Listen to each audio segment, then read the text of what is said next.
परिस्थिति में नहीं होने दिया जाएगा। 300 गुना नेताओं का भत्ता बढ़ गया, 500 गुना कर्मचारियों का भत्ता बढ़ गया, तो किसानों का दाम भी 100 गुना निश्चित किया जाना चाहिए। जैसा आप कहते थे झोला उठाकर चला जाऊंगा, जाना होगा, लेकिन हिसाब दे के जाना होगा। आज आप रेलवे दिए, आपने हवाई अड्डे भेज दिए, आपने जिसमें लिखा है भारतीय पेट्रोलियम, आप कहते थे कि हम देश बिकने नहीं देंगे, देश झुकने नहीं देंगे, लेकिन ये झूठे। मैंने भाषण सुना था, हम तो फकीर हैं, झोला टांग करके हिमालय चले जाएंगे। स्वागत है, हिमालय में आप चले जाइए। किसानों को क्यों फकीर बनाने में लगे हो? उनकी जमीन क्यों बेचने में लगे हो? आखिर किसानों को फकीर बना के खुद फकीर बनोगे क्या? इस राष्ट्र की एकता, अखंडता, शांति, समृद्धि में, सृजन में अनादिकाल से और अनंत काल तक कृषि का किसानों की भूमिका रही है। किसान के लड़के सीमा पर अगर अपना लहू बहाता है तो किसान खेतों में अपना पसीना बहाता है। और ऐसी परिस्थिति में यहाँ लगभग इतने दिन बीत गए, कई दौरों की वार्ताएं हुई, लेकिन समाधान नहीं निकलता। सैकड़ों वर्षों से पाकिस्तान से भी बातें होती हैं, समाधान नहीं निकला है।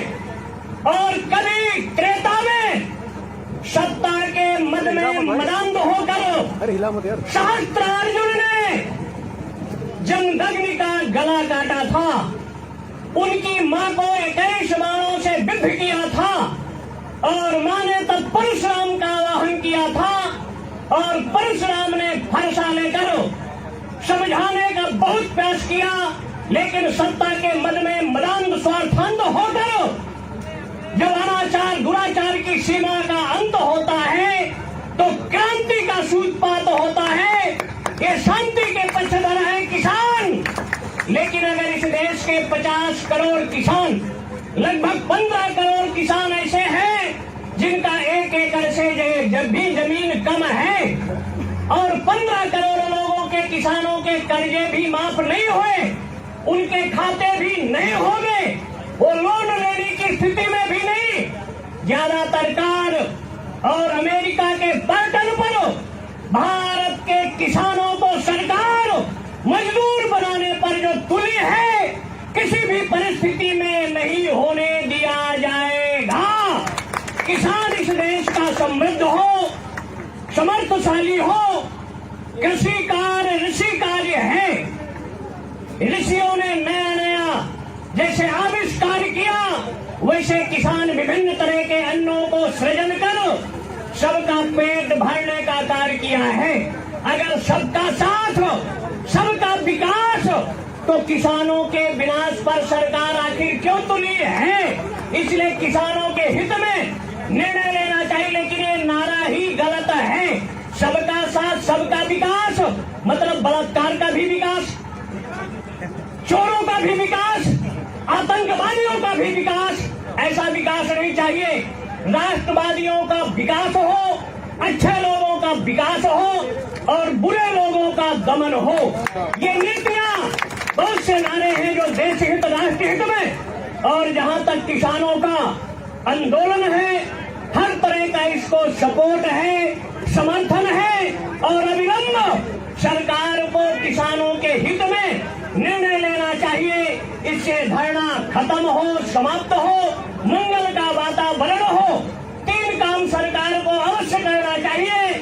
अगर नेताओं को यात्रा फ्री, नेताओं को और आवास फ्री, तो किसानों के लिए रेल यात्रा, बस यात्रा फ्री होना चाहिए, और किसानों के लिए बिजली फ्री, अगर नेताओं के लिए गैस फ्री, बिजली फ्री, आवास फ्री। इसलिए किसानों के हित में किसानों का लगान फ्री होना चाहिए, किसानों का लगान फ्री होना चाहिए, किसान यात्राएं फ्री होना चाहिए, और किसानों के लिए पानी, बिजली फ्री, और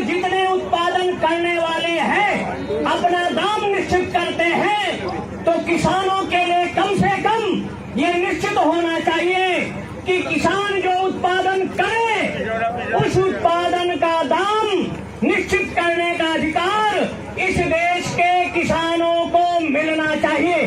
300 गुना नेताओं का भत्ता बढ़ गया, 500 गुना कर्मचारियों का भत्ता बढ़ गया, तो किसानों का दाम भी 100 गुना निश्चित किया जाना चाहिए, जिससे किसान खुशहाल हो। किसान आत्महत्या इस देश में नहीं करेगा, इसलिए किसानों का सपोर्ट समर्थन भगवान विश्वनाथ, दंडाध्यक्ष बाबा भैरव किसानों को शक्ति दे, समर्थन दे, अपने लक्ष्य उद्देश्य में सफल हो। भगवान सरकार को सद्बुद्धि दे, विवेक दे, इनके बुद्धि को शुद्ध करे कि किसानों के हित में निर्णय ले। सर्वे भवन्तु सुखिनः, सर्वे सन्तु निरामया, सर्वे भद्राणि पश्यन्तु मा कश्चित् दुर्भाग् भवेत्। ओम क्रांति। इस गूंगी बहरी सरकार को मैं इस मंच के माध्यम से जताना चाहता हूं कि अगर उतनी हठधर्मिता न छोड़ी, सरकार अपने किसानों को कभी आतंकवादी, कभी खालिस्तानी और जो बीजेपी की बात न करें, वो देशद्रोही का जो उपाधि देने को इनको आदत पड़ गई है, उससे वो बाज आ जाएं। दूसरी बात, अगर ऐसा हुआ तो मैं अपने सिंधिकरण से कहना चाहता हूं कि हमारे जो आत्मघाती दस्ते हैं अमरण अनशन के लिए इस स्थल पर बहुत ही जल्द आकर के और इस समाधान में इसको करने के लिए एकत्रित हो जाएंगे, और जिसका नेतृत्व लाखों संतों का होगा और इस भारत का अंतिम संत रहेगा, तब तक किसानों के साथ खड़ा रहेगा। ये किसान धरती पुत्र है, अन्नदाता है, इसको इस संबोधनों से संबोधित करना संत समाज के लिए बड़ा हितकर है, क्योंकि जिस तरीके से संत को एक परिजीवी भी कहा गया है और हमारा भी पालन पोषण करता ये संत समाज ही है। और हमें सदैव से आज भी देश के जितने मठ मंदिर स्थान और मकान महत्व चलते हैं, हमारे किसानों के योगदान और सहयोग से चलते हैं, और हम लोग भी किसान हैं और किसान पुत्र हैं, इसलिए हम संत जरूर हैं लेकिन किसान और किसान पुत्र भी हैं। इसलिए हम इस सरकार को सद्बुद्धि दे भगवान, हमें ऐसा न करना पड़े कि इस आहुति में हम आहुति करते हैं, यज्ञ करते हैं, लेकिन दुष्टों के विनाश के लिए भी यज्ञ करते हैं। तो अपनी बुद्धि इनकी सुधर जाए, नहीं सुधारने के लिए हम वो भी करेंगे, वो हवन भी करेंगे, वो योगी करेंगे कि आपको समूल उखाड़ के फेंक देंगे। कोई ताकत और सत्ता नहीं है कि जो आपको बचा पाएगी। बहुत सारे हत्या देखे गए हैं, रावण कंस का अभिमान नहीं चला, इसलिए अभिमान त्याग कर इस सरकार को मैं कहना चाहता हूँ कि वो तत्काल 3 कानूनों को वापस कर और हमारे इस धरती पुत्रों के साथ नमन करते हुए और उनसे उनके विचारों पर को पूर्ण कर अपने को बचा ले। अन्यथा अब वो दिन दूर नहीं कि आपको एक गद्दी छोड़कर और जैसा आप कहते थे झोला उठाकर चला जाऊंगा, जाना होगा, लेकिन हिसाब दे के जाना होगा।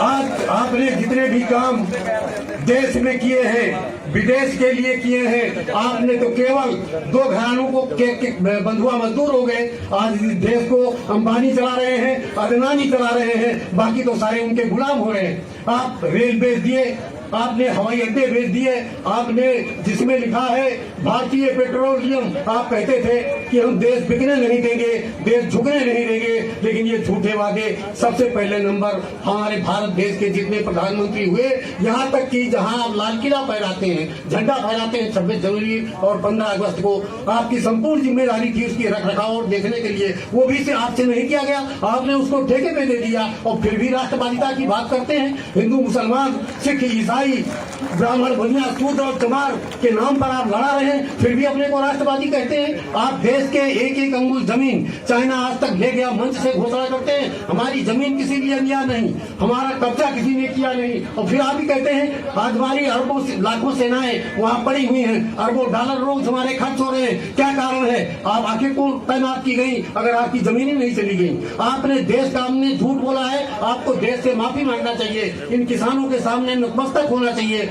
वरना इस देश की 1 अरब 25 करोड़ जनता आपको मजबूर कर देगी। आप ये मत सोचें कि ये पुलिस और ये फौज हमारा आकर के साथ देगी, इसमें भी हमारे ही बच्चे हैं, इसमें हमारे ही घर के लड़के हैं, आप भूल जाइए। हम कभी भी ये नहीं चाहेगा, पुलिस बहुत आगे हुए हैं। ब्रिटिश शासनकाल में 1906 से लेकर आज तक ये जिले कृषियों के कानून के खिलाफ ब्रिटिश गवर्नमेंट को माफी मांगना पड़ा है, सरकार को रद्द करना पड़ा है सन 1906 में। आपकी क्या औकात है कि आप नहीं रद्द करेंगे? ऐसा नहीं चलेगा। देश को बढ़ाना, देश को मूर्ख बनाना, अब वो चीजें चली गई, अब नहीं चल पाएगा। हो सकता है आज लोग कहा करते हैं, हम उसको सुनते हैं, आप प्रधानमंत्री हैं, आप तो बहरे हो गए, सुनते नहीं। लोग कहते हैं मोदी का कोई सगा नहीं, जिसको मोदी ने ठगा नहीं। अब रह गई बात,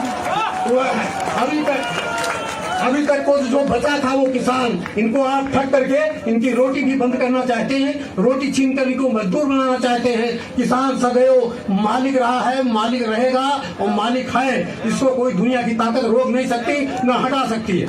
आप जो है इनको खालिस्तानी कह करके देश का अपमान किया है, भारत देश का अपमान किया है। आपने खालिस्तानी झंडे लगवाए हैं, आपके इनको बंद करना चाहिए था। यह आपकी दोहरी राजनीति और दोहरा चरित्र, आप देखते कुछ है, करते कुछ है और कहते कुछ है। आपको समझना होगा, नहीं तो इस सरकारों को जड़ से उखाड़ के फेंक दिया जाएगा। और हमको अगर इस मंच से किसान आंदोलन के कार्यकर्ता, व्यवस्थापक और इस संचालक अगर हमें इजाजत देंगे तो हम अपने अमर अनशन के संत की टोलियां हमारी आनी शुरू हो जाएगी और वो कभी कहीं बंद नहीं होगी। आदेश मंच और इसकी प्रतीक्षा की है। हमारे देश की आबादी 135 करोड़ है, जिसमें लगभग 100 करोड़ किसान हैं। उसमें से ये केवल प्रतिनिधि यहाँ इकट्ठे हुए हैं। अगर पूरे देश का किसान खड़ा हो जाए रोड में, तो रोड में किसी को पैर रखने की जगह नहीं मिलेगी। इसलिए इन सरकार से निवेदन है कि किसान की शांतिपूर्वक बात मान लें। एक अभी 26 जनवरी को एक भाषण सुना था, मैं आपका ज्यादा समय नहीं लूंगा, हमारे बहुत विद्वान संत यहाँ अपना समर्थन आशीर्वाद सब देंगे, लेकिन आप सबके काम की बात बहुत कम शब्दों में कि अभी 26 जनवरी को आप सबने एक भाषण सुना था कि हमने इस देश में सिर्फ कानून बनाए ही नहीं है, 1500 कानूनों को हमने खत्म भी किया है। एक किसान, जनता, आपको जो पसंद नहीं है, ऐसे 1500 कानून को आपने खत्म कर दिया। हमने सब सहन कर लिया, किसी ने विरोध नहीं किया। लेकिन जनता को जो 2 कानून पसंद नहीं है, उनको आप खत्म करने को तैयार नहीं हो। आप 1500 कानून खत्म कर दो, जिनको आप जैसे ही सांसदों ने चुन करके इस संसद भवन में पास किया था, आपने 1500 कानून खत्म करके क्या उनका अपमान नहीं किया? लेकिन फिर भी जनता और किसान चुपचाप सहन करते रहे। आपको जो पसंद नहीं है आप खत्म कर दिया, लेकिन किसान को जो पसंद नहीं है वो क्यों नहीं खत्म कर रहे हो? उसमें आपकी साख दांव में लगी है। हम दूसरे के बनाए कानून खत्म कर सकते हैं, लेकिन हम जो कानून बना देंगे वो खत्म नहीं कर सकते। ऐसा जनता के साथ में हट क्यों? एक मैंने भाषण सुना था, हम तो फकीर हैं, झोला टांग करके हिमालय चले जाएंगे। स्वागत है, हिमालय में आप चले जाइए। किसानों को क्यों फकीर बनाने में लगे हो? उनकी जमीन क्यों बेचने में लगे हो? आखिर किसानों को फकीर बना के खुद फकीर बनोगे क्या? भैया आपका काम है, अगर आप में फकीर है बनने की क्षमता, तो किसान अन्नदाता को तो मत फकीर बनाओ, नहीं तो फकीरों का पेट कौन भरेगा? यही अन्नदाता है जो मजदूर को, संत को, नेता को, किसी को भी अगर जीवन देता है तो किसान देता है। बिना अन्न के कोई एक दिन जीवित नहीं रह सकता। ऐसे अन्नदाता पूरी ठंडी में 2.5 महीने से रोड में पड़े हुए हैं। उनके साथ में अत्याचार के अलावा आज तक सदाचार की 2 बातें मीडिया में भी नहीं दिखाई जाती हैं। उनके बंदोबस्त के लिए अंतर्राष्ट्रीय बॉर्डर से भी कठिन कीले, कांटे और पानी की बौछारें, इतने शीत में एक किसान सब कुछ सहन करता हुआ भी ये मांग कर रहा है कि हमारे ऊपर अत्याचार मत करो। किसान कभी ये नहीं चाह रहा कि हमें कुर्सी दे दो, तुम अपना पद छोड़ दो, लेकिन उसके बाद भी किसान सुख से न रहे, इसके लिए किसान सरकार अड़ी हुई है कि हम तुम्हें सुखी नहीं देखना चाहते हैं। भाई हम तुम्हें जो है, हम तुम्हारे ऊपर कानून बनाएंगे। किसान कहता हमें कानून की जरूरत नहीं है, फिर भी कहते नहीं हम तो तुम्हारे लिए कानून बनाएंगे। वो तो जबरदस्ती थोपा जा रहा है। इसलिए संतों ने यह निर्णय लिया है आज दिनांक 8 फरवरी 2021 को देश के वर्तमान राजनीतिक परिदृश्य को ध्यान में रखते हुए काशी सुमेर पीठ के जगत गुरु शंकराचार्य स्वामी नरेंद्रानंद सरस्वती जी के पावन सानिध्य में एक महत्वपूर्ण बैठक श्री कल्की पीठाधीश्वर आचार्य प्रमोद कृष्णम जी की अध्यक्षता में कल्की धाम में संपन्न हुई, जिसमें भारत के करोड़ों किसानों की समस्याओं को लेकर चल रहे किसान आंदोलन के संबंध में विस्तृत चर्चा के पश्चात सर्वसम्मति से यह निर्णय किया गया कि भारत के संतों को राष्ट्र हित में किसान और जवान की पीड़ा के साथ खड़ा होना चाहिए। इतिहास साक्षी है, जब जब राष्ट्र के सामने कोई बड़ा संकट आया है तब तब देश के संतों ने राष्ट्र हित में महत्वपूर्ण भूमिका का निर्वहन किया है। अतः भारतीय किसान यूनियन व संयुक्त किसान मोर्चा के तत्वावधान में लगभग 2.5 महीने से चल रहे किसान आंदोलन को राष्ट्र के हित में और संविधान के द्वारा प्रदत्त किए गए अधिकारों के आधार पर उचित मानते हुए अपना समर्थन श्री राकेश टिकैत जी की यूनियन और संयुक्त किसान मोर्चा यूनियन को यह संत समाज अपना समर्थन देने की खुली घोषणा करता है।